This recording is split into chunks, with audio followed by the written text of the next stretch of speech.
Hello दोस्तों, आपका education पाठशाला पर स्वागत है।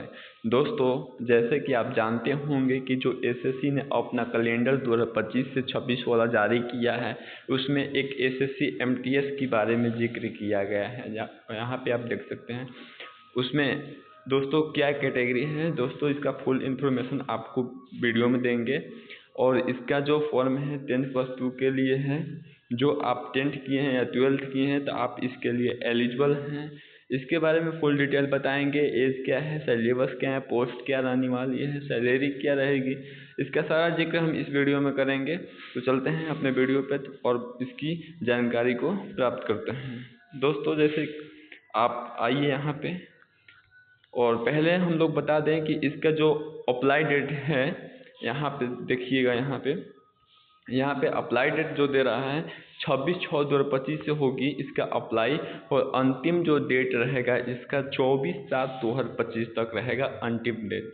इसका जो एग्ज़ाम है, एग्ज़ाम का डेट दिया गया है दोस्तों। इसका एग्ज़ाम 20 सितंबर से 24 अक्टूबर के बीच में, मतलब कि इसका एग्ज़ाम कंडक्ट करवा लिया जाएगा। और यहीं पे आगे बात करें तो आगे आपके जो फ़ी लगेगा इसका दोस्त, फ़ी आपका मात्र 100 रुपया। जिसका जनरल है, जो जनरल में आते हैं उसी का 100 रुपया लगेगा। जनरल में EWS के लिए 100 रुपया। बाकी आप ST हैं, SC हैं या फीमेल हैं, आपका 1 भी रुपया न लगेगा। और आगे बढ़ते हैं, देखते हैं। आगे बढ़ते हैं दोस्तों, इसका जो एग्ज़ाम प्रोसेस है, एग्ज़ाम प्रोसेस दम इसका सॉल्व ही मतलब अच्छा है, समझ जाइए, उतना ख़राब नहीं है। एग्ज़ाम इसका 2 चैप्टर में होगा, 2 प्रोसेसिंग में होगा। सेशन 1 में होगा। जो सेशन 1 में होगा वो क्वालिफाई होगा, बस जो सेशन 1 में होगा वो क्वालिफाई होगा। और जो सेशन 1 का सिलेबस होगा वो मैथ होगा और रीजनिंग होगा। और दोनों चैप्टर में से 20-20 क्वेश्चंस को आपको आएंगे, यानी कुल टोटल मिलाकर 40 क्वेश्चंस आपको आएंगे। और इसमें आपका बस क्वालिफाई करना रहता है। आपका 45 मिनट की समय दिया जाता है। और इसमें आप क्वालिफाई तभी होंगे जब 40 में से केवल 12 क्वेश्चन आप सही कर देते हैं, तो आप इसमें क्वालिफाई हो जाते हैं। और पहले वाला में सेशन 1 में आपका कोई नेगेटिव मार्क्स नहीं होती हैं। वहीं पे नेगेटिव मार्क्स होती हैं तो सेकंड वाले में होती हैं। और हमारा जो सिलेक्शन की स्थिति जो होती है, जो कट ऑफ किया जाता है सेशन 2 से ही किया जाता है, ना कि सेशन 1 से। सेशन 1 बस क्वालिफाई है। दोस्तों, सेशन 2 के बारे में बात करें तो जनरल मतलब कि GK GS होती हैं। और दूसरे में इंग्लिश लैंग्वेज होती हैं। और दोनों से 25-25 क्वेश्चंस पूछे जाते हैं। और इसमें भी आपका 45 मिनट की समय दिया जाता है। दोस्तों, इसमें आपका 45 मिनट समय दिया जाता है और इसका कट ऑफ होता है। आप इसी के आधार पर आपका सिलेक्शन होने वाला है। दोस्तों, आगे देखते हैं तो आप देखिए, आगे जो आप एग्ज़ाम देंगे तो सबसे पहले आपको जो ईवर है उसका 30% लाना अनिवार्य है। और OBC EWS के लिए 25%, ऑल अदर कैटेगरीज के लिए 20%। लेकिन इतने में नहीं दोस्तों, आज की डेट में बहुत कंपटीशन है। दोस्तों, आज की डेट में बहुत कंपटीशन, कम से कम आपका 90% तो लाना ही होगा अगर सिलेक्शन लेना है। दोस्तों, आगे इसका जो हम पोस्ट के बारे में बता दें तो पोस्ट दोस्तों इसका रहने वाला है, पोस्ट का जिक्र इसमें कम से कम 10,000 प्लस रहेगा। 10,000 आपका प्लस इसमें पोस्ट रहेगा। और इसमें भी 2 कैटेगरी आती हैं, एक MTS आती हैं और एक हवलदार की वैकेंसी आती हैं।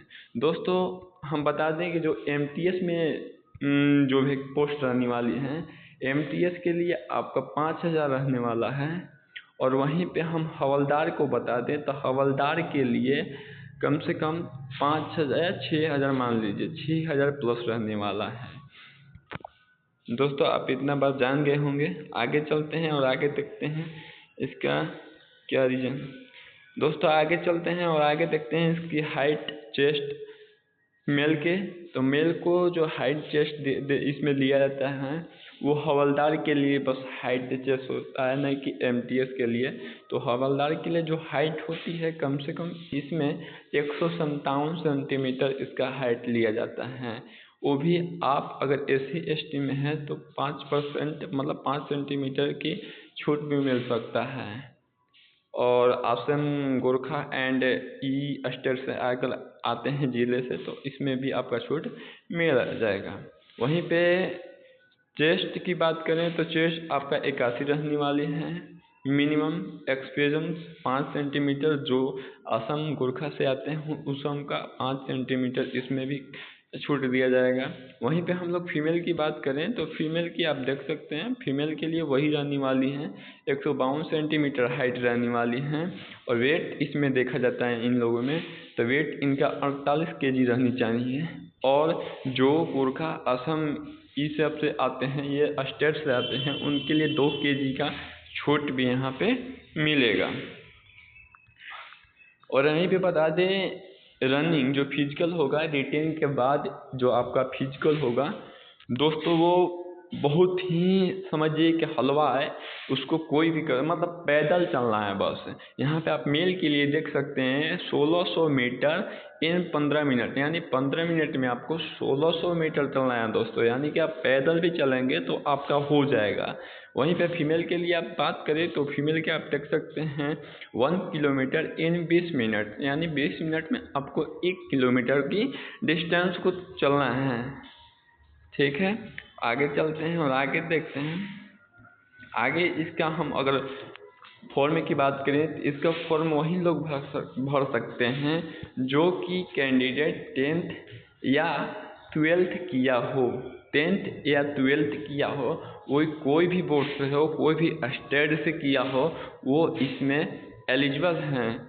इतना बात आप जान गए होंगे। आगे देखते हैं, आगे हम लोग बता दें इसका एक समझ जाइए कि इम्पोर्टेंट बात यही है इसका कि आप पहले में जो इसका जो फॉर्म भरिएगा तो आप अच्छे से भरिए, क्योंकि अगर दूसरे में करेक्शन करेंगे आप, पहले में जब वेरीफाई कर लेंगे तो उसके बाद कोई करेक्शन का वहाँ पे लोगो नहीं दिखाया जाता है। लेकिन अगर गलती करने के बाद जब आप करेक्शन करना चाहते हैं तो आपका यहाँ पे स्पष्ट रूप से कह दिया गया है, द कैंडिडेट विल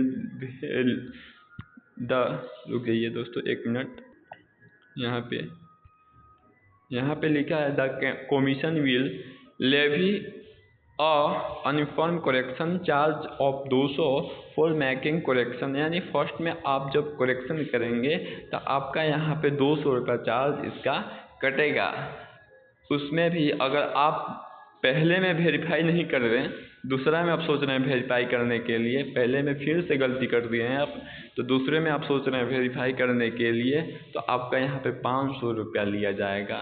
दोस्तों ऐसा गलती आप मत कीजिएगा जिससे आप मतलब कि भुगतान करना पड़े। आगे चलते हैं और आगे देखते हैं इसका क्या है। दोस्तों आगे इसका हम मतलब कि original valid photo ID proof के बारे में बताएं तो आपका इसका जो आधार कार्ड आपके पास रहनी चाहिए या पैन कार्ड, किसी एक की इसमें से, जितने आप यहाँ से यहाँ तक देख रहे हैं आपके पास इसमें से एक की ज़रूरत होगी जो आपके पास रहनी चाहिए, नहीं तो आप इसके लिए एलिजिबल नहीं होंगे। ठीक है दोस्त, आगे चलते हैं और आगे आपको बता दें कि जो दोस्त कैटेगरी में मतलब कि यहाँ पे एज के बारे में बता दें तो एज आपका जो रहने वाला है 18 से 25 एज रहने वाले हैं। जनरल के लिए 18 से 25। वहीं पे हम बात करें तो SC ST के लिए 5 साल की छूट, मतलब कि वो 18 से लेकर 30 तक एलिजिबल हैं, वो फॉर्म भर सकते हैं। OBC के लिए 3 साल की छूट दिया जाता है, यहाँ पे आप देख सकते हैं। और यहीं पे अंडर मतलब कि छोटे जितने हैं OBC SC ST 15 ईयर्स, मतलब कि एक एक्स सर्विसमैन हैं यहाँ पे तो 3 ईयर्स आफ्टर, मतलब कि आप देख सकते हैं यहाँ पे जो जैसा है उस हिसाब से यहाँ पे छूट दिया जा रहा है। तो आप यहाँ एज के बारे में कोई दिक्कत नहीं होगा। आगे चलते हैं और आगे हम बता दें, देखिए यही आपका जो पूछा जाएगा क्वेश्चन यही है, मैं नंबरिकल एंड मैथमेटिक्स एबिलिटी में यही सब क्वेश्चन पूछा जाएगा, जो LCM हो गया, HCF हो गया, अर्थमेटिक ऑपरेशन हो गया, बोर्ड मास हो गया, परसेंटेज हो गया, रेशियो एंड प्रोपोर्शन हो गया, वर्क एंड टाइम हो गया, डायरेक्ट एंड इनवर्स, मतलब कि मैथ में जो आप पढ़ रहे हैं वही पूछा जा रहा है। रीजनिंग में वही है, क्लॉक से हो गया, डिफरेंट एंड सिमिलरिटीज हो गया। रीजनिंग भी आप जो पढ़ रहे हैं वही पोर्शन हो जाएगा। यहाँ पे जनरल अवेयरनेस देख रहे हैं, इंग्लिश देख रहे हैं। यहाँ पे आपको हम बता दिए हैं दोस्तों कि जो ये है, ये दो हैं, ये फर्स्ट सेशन में पूछा जाएगा और ये जो है आपका सेकंड सेशन में पूछा जाएगा और इसी के आधार पर आपका सिलेक्शन होगा। इतनी बात आप जान गए होंगे दोस्तों। तो यही है हमारा SSC MTS की प्रोसेस, जो आपको हम सारा डिटेल दे चुके हैं दोस्तों। ये वीडियो अच्छा लगा होगा तो प्लीज़ सब्सक्राइब कर दीजिएगा, क्योंकि यह मेरा न्यू चैनल है दोस्तों। पहले वाला चैनल डिलीट हो गया है दोस्तों। ठीक है दोस्तों, थैंक्स।